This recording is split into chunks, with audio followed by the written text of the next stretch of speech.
선교문학 독자 여러분 안녕하세요. 선교문학 낭독 32번째 시간입니다. 선교문학 선교 탄자니아 교회의 기쁨. 탄자니아의 나정희 선교사님이 오늘 나에게 카톡을 보내왔다. 사진 몇 장과 함께 드디어 3개월 반 만에 의자가 탄자니아에 잘 도착하여 찾아왔다는 것이다. 지난해인 12월에 111 프로젝트란 제목으로 탄자니아에 의자 111개를 보낸 이야기를 선교문학을 읽은 독자 여러분은 아마 기억하고 있을 것이다. 당시 이 의자를 필요로 하는 국내에 다른 사람이 있었지만 나는 의자를 탄자니아 선교지로 보내기에 힘을 썼다. 그리고 탄자니아 선교지로 보내야 한다고 생각했던 내 예상이 맞아떨어진 것이다. 내가 왜 이 말을 하는지 여러분도 다음 내용을 보면 금방 알 수 있을 것이다. 탄자니아의 나정희 선교사님이 보내온 문자 내용이다. 의자 받았습니다. 너무 좋아요. 감사합니다. 탄자니아에서 제일 좋은 의자를 가진 교회가 되었습니다.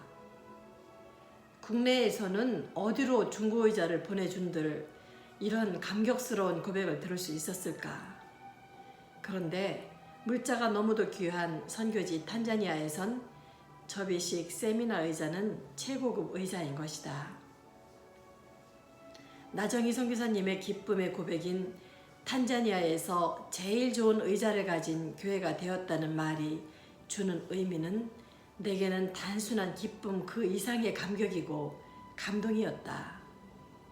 왜냐하면 나 역시 선교사의 삶을 살아온 사람이기에 탄자니아의 나정희 선교사님의 마음을 10분 알 수 있었다. 내 옆에서 책을 보고 있던 남편 김 선교사도 기뻐하며 한마디 했다. 야, 참 좋겠다.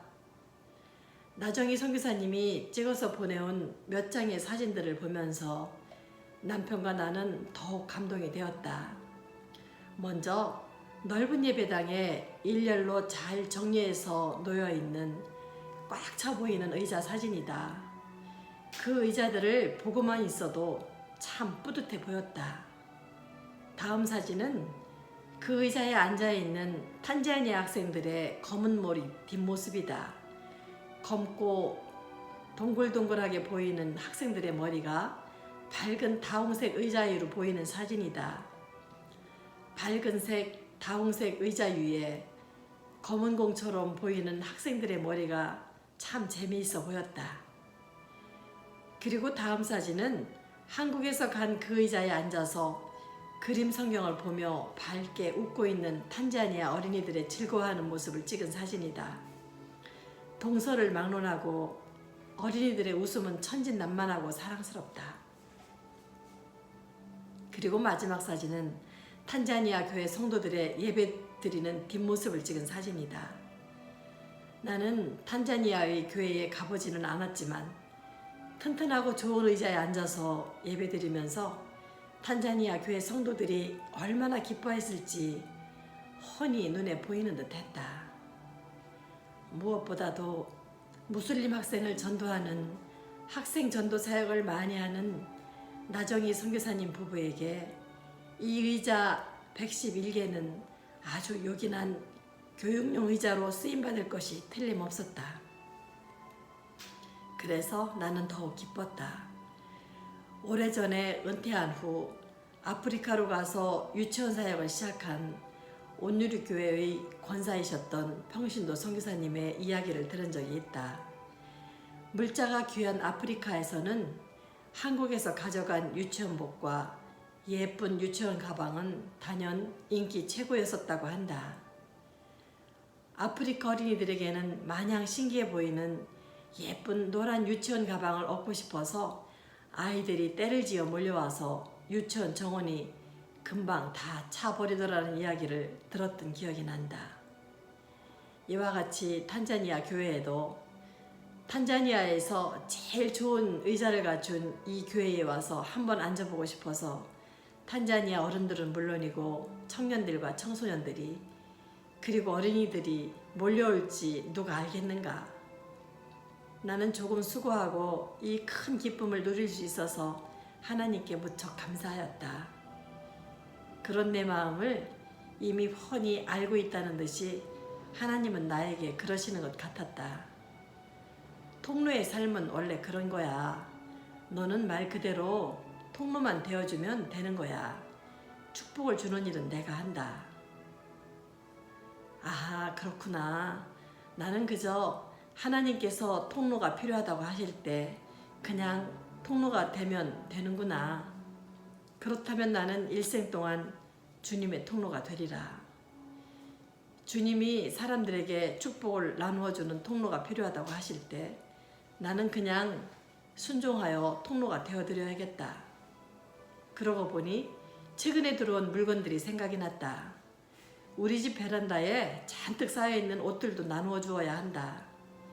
우리 동네에 있는 교회의 여전도사님이 바자회를 하고 남은 새 옷들이라고 하면서 자신의 자동차에 옷을 몇 푸대나 싣고 와서 우리 집에다 놓고 간 물건들이다. 공간이 작은 우리 교회는 그 옷들을 둘 곳이 없어서 우리 집 베란다에 갖다 놓았다. 목도리며 티셔츠며 블라우스며 아직 다 꺼내보지도 않았지만 아무튼 여전도사님은 내게 가져오면 누군가에게 꼭 필요한 사람에게 나눠주리라 생각하고 가져온 것이라는 것을 알 수 있었다. 선교문학의 글을 통해 이런 축복의 나눔이 일어나고 있는 것이다. 내겐 필요 없는 물건이 그 누군가에겐 절실하게 필요하다는 사실을 알게 되고 나눔을 실행하는 사람들이 의외로 많이 있다. 인생의 목표는 갖는 것이 아니다. 오히려 나누는 것이다. 내가 갖고 있으면 큰 필요가 없는 것들이 꼭 필요한 누군가에게 나누었을 때 그 가치를 최대치로 바라는 것들이 얼마나 많은가. 그러므로 우리는 부지런히 나누는 삶을 살자. 예수님도 나누어주는 일에 대해서 말씀하셨다. 주라, 그리하면 너희에게 줄 것이니 곧 후이되어 누르고 흔들어 넘치도록 하여 너희에게 안겨주리라. 우리가 인생을 살아가면서 기적의 삶을 맛보고 싶다면 나눠주는 삶을 살면 된다. 오병이어의 이야기에서도 알 수 있듯이 먹고 남은 것을 거두니 12바구니가 되었다. 나누는 삶이야말로 가장 아름다운 인생의 가치 중 하나이다. 우리가 쓰고 남은 것이 있다면 모두 거두어서 지구촌에 살고 있는 사람 가운데 절실한 필요를 호소하는 누군가에게 나누어주는 삶을 살아보는 것은 어떨까? 누가복음 9장 16절에서 17절 말씀.